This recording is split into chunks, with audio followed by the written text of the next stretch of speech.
Ассалаумалейкумдер жігіттер. Ниеттерің қабыл болсын.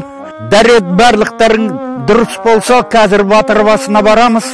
Құран оқимыз, қол көтереміз. Арбақтарға бақштаймыз. Ал жүріңіздер.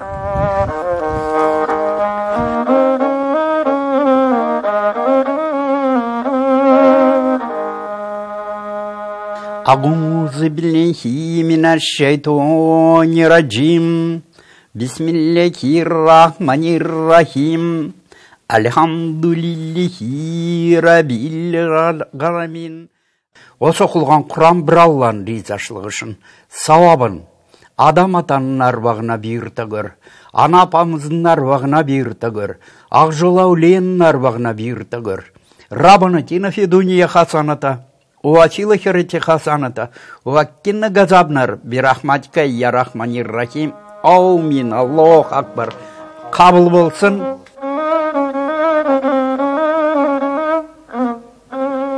Қазақтың баласы орыстың отаршылығына қарсы тұрып 1837 жылдан бастап 1847 жыл бойы соғысты. Сол соғысты басқарған Кенесары хан Ақжолтай Ағбай батыр бас қолбасшы, бас батыр болды. Сол соғысқа қатынасқан 20 мың қазақтың қолы Ақжолтай Ағбай батырдың артынан шабатығын Ақжолтай Ағбай деп, Кенесары хан қызғанатығын, ей көсе, тірідей арбаққа айналдың ғой, тірідей ұранға айналдың ғой деп. Бір күні Кенесары ханның бәйбішесі Күнімжан сөз сөйлепті.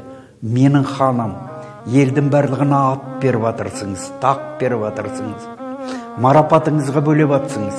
Ағбайға бір нәрсе деп айтпайсыңыз ба дегенде, Кенесары ханның жауабы: Ағбайға не деп айтамын? Осы көтерілістің бас қолбасшысы, бас батыры, осы көтеріліске қатынасқан 20 мың қазақтың қолы артынан шабады Ақжолтай Ағбай деп, тірідей арбаққа айналған, тірідей ұранға айналған. Бүгінгіні Ағбайға сәйкес жалғыз ғана менің хандық тағым. Босатып бер десең, мен Ағбайға хандық тағымды босатып беруге дайынмын деген.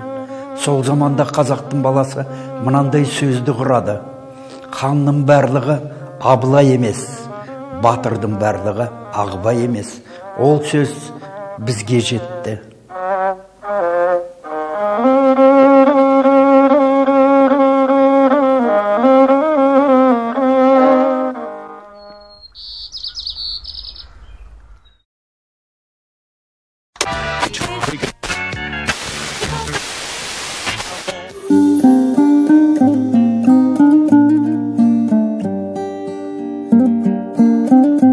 Жерге идеялардың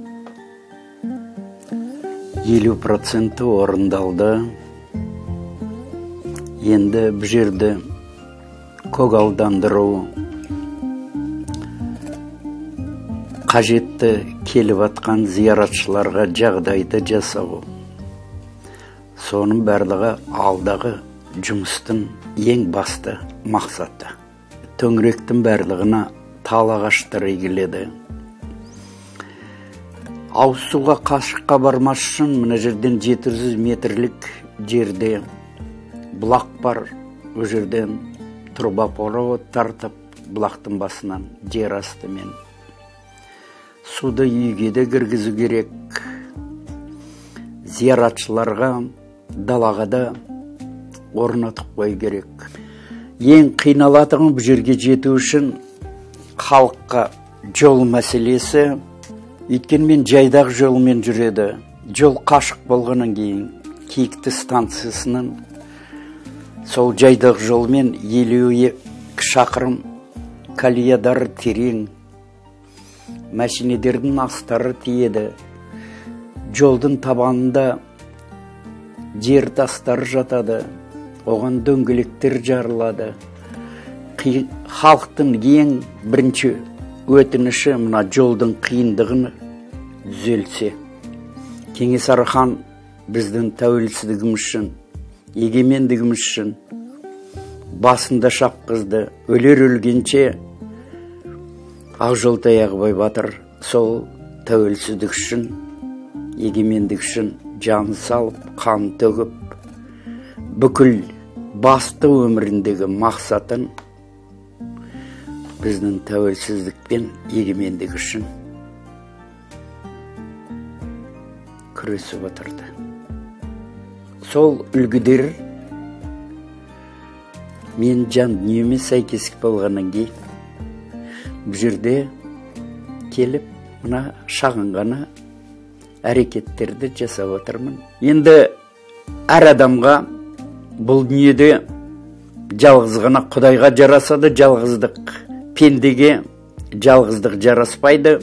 Жалғыз болғаннан кейін тіршіліктің енді ыстық суығы да бар, ауыр жеңілдігі бар. Оның енді өз ниетімен таңдағаннан кейін соның барлығын атқаруға әзірше бойдағы күш қуат барда атқарып отырмын. Ең көп келетігі мезгілі бұл жерде жер әбден құрғайды. 5 маусымнан бастап кісі сол 5 тамызға шейін ең көп келетіғын кісілер. Но кейінгі жылдары халық бұл жерде баратығын пана бар, жататығын орын бар болғаннан кейін көпшілік бұл жерге бір қонып кетейік деген ниетпен келеді. Жанымызда дүние жүзінде ең құнды зат Таңбалтас өш жерден 2,5 шақырым жерде. Соны көргісі келеді. Одан кейін жаратылыстан бер қарата адам баласын жер бетіне адаптация жасау үшін 12 миллион жыл бұрын астероид құлады. Жер ортасынан мантиядан магма атқылап, мына жақта таятқан таулары. Сол жерде ем шипа қабылдайтын жер болғаннан кейін сол жерге де барғысы келеді. Әрине күш қуат болып тұрғанда халыққа қызмет еткенде өз жан дүниеме сәйкес келеді. Балаларым, әсіресе қызым, қыс бойы сен үшін жүректі де ауырады, жападан жалғыз. Енді бүгін күні бұл жерде тіршіліктің заманауиға сәйкес отау телевидение бар, кассат арқылы спутниковый телефон. Соның барлығы хабар алып тұруға, өзіме хабарласуға әжептәуір жеңілдік береді.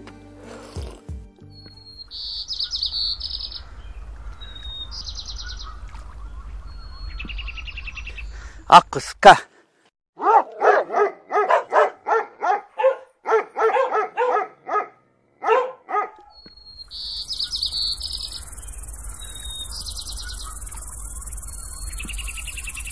Келе жатқан жеріміз Ақжолтай Ағыбай батырдың бәйбішесінің күмбезі. О кісінің руы Қоңырат, атасы Сүлгетай 160 жылдай бұрын дүниеден өткен. Мына күмбезді батыр арнайы бәйбішесіне салдырған.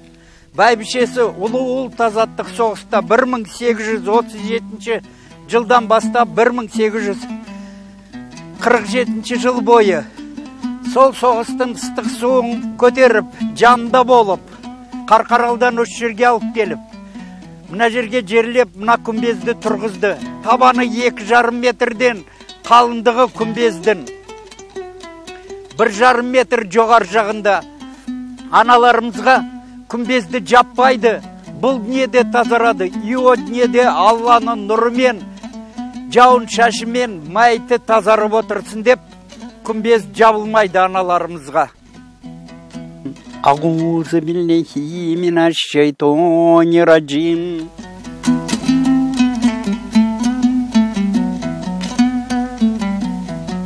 Тоғыз қазақтың киелі саны, төменде де 9 қыз сақина.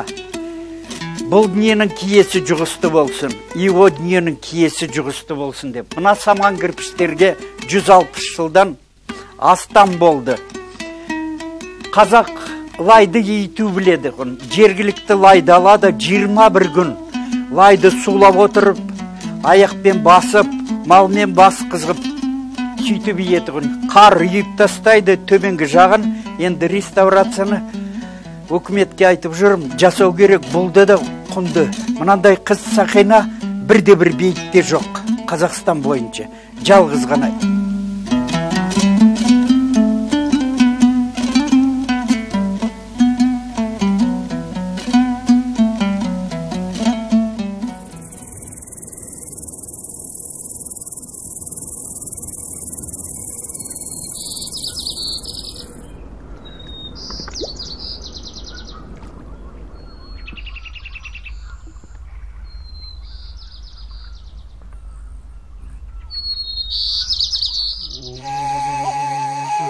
Бізге көрсетті күн системасы қай квадратта ғарышта ұшып бара жатқаны. Біздің екі күніміз күн 9 планетамен 160 км бір секундысына.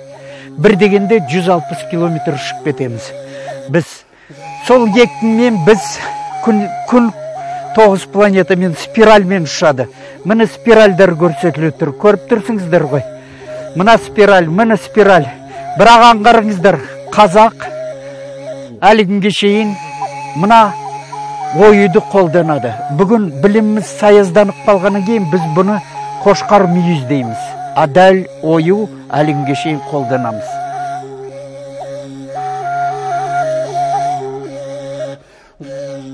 Жаңа көрдіңіздер, күн 4-20 ядролық секторда жұмыс істейді. 4-20 ядролық сектордан 8 электромагниттік меридиан пайда болады. Біз қазақ болып айтамыз, 8 қырлы, 1 сырлы деп, ол күн туралы айтқанбыз. Ол сөзді бүгінгі жігітке. Мына 8 электромагниттік меридианнан шыққан толқын, ғарыш, тас қараңғы біздің озон слойға соғылады, сәуле болып жерге түседі. Мынау жер, мынау күн бізге көрсетті, қалай біз жарықты. Ауа тығыз болғаннан кейін бұл сәуле жайылады, жайылып түседі. Біз күннің төңірегінде орбита бойынша ұшамыз. Былтырға шейін Қазкосмостан бұрынғы басшысы келгенше бұл жерге зиярат жасауға. Мен айтатығым 30 км секундасына деп. О кісі поправка деді 33 км. 33 км секундасына бір меридианнан бір меридианға 33 км бір секундта ұшқанда тура 7. Біз 7-ні Құдайдың саны дейміз. Міне барлығы қайдан. Мұнаның барлығы механизмі ашылғаны кейін біз телевизорға ие болдық. Электромагниттік толқынды антеннаға келетін көрмейміз. Кабельмен өтіп, кинескоптан өтіп, экранда біз бейнелерді көретініміз сол.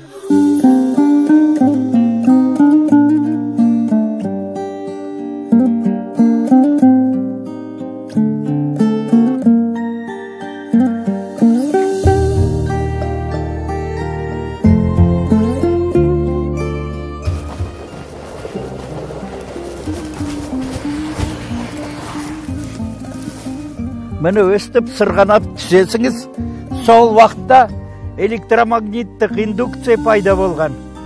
Сіздің бойыңыздағы биополеңізді түзеп береді.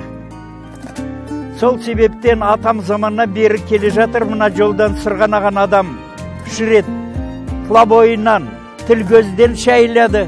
7 рет сырғанаған адамның тұла бойынан тіл көз, арамзат өршіп келе жатқан кесел шайылады. Кім 21 рет сырғанайды, тұла бойы тұтас тазарады.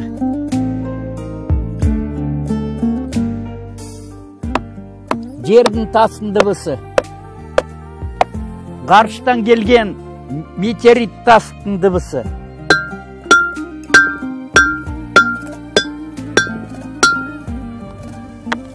Мына ойықты арнайы жасанған бірінші әулиедер. Тасқа құрбандық малдың қанын сіңген, бір алақанның орны, екінші алақанның орны зерлеп тұрасың, маңдайды тигізесің, жаратушыңнан не тілесең, бұл тастың қасиеті сенің тілеуіңді төбедерімізге жеткізеді. Мен сіздерге тілеу тілеймін қазір.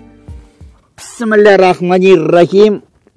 O жаратушы иеміз, бүкіл дағдырымыз өз қолында, бүкіл құдірет күшің өз қолында.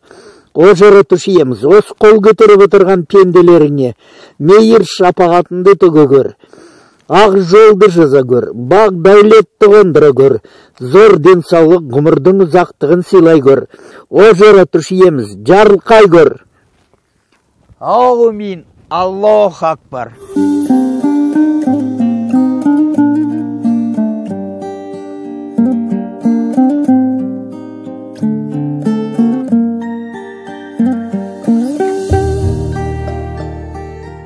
Алдымызда жақын жерде тұрған Ағыбайдың екі ұлының күмбезі Аманжол Аманбайдікі. Ортасындағы тұрған кенже інісі Таныбай Олжабайұлы. Ар жағындағы тұрған ол күмбездердің. Шауып келді Қызылтас. Шауып келді Қызылтастан солға қарата Сұлу шоқы. Мынау Дәутау бұл Ағыбайдың қарауыл шоқысы. Мына жақта тұрған тау, үш таудың төбесі көрініп тұр шыңдары. Күнгей қара, бер қарата келе жатып, мына жерде жақын жердегі бізге жақын Құтырған қара, ең қашықта шыңы көрініп отырған. Бүгінгіні карталарда Шынақ дейді біздің ел, Сұлу шоқ дейді, оны шоқ болып көрінеді. Үркер Меркурий ұшып бара жатқанда дәл үстінен шығады екен, сол қызыл шоқ болып көрінетін. Шынақтан бұлай қарата кереге кергеннен ар қарата кеткен таулар, ол Бимен тауы.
أعوذ بالله من الشيطان الرجيم بسم الله الرحمن الرحيم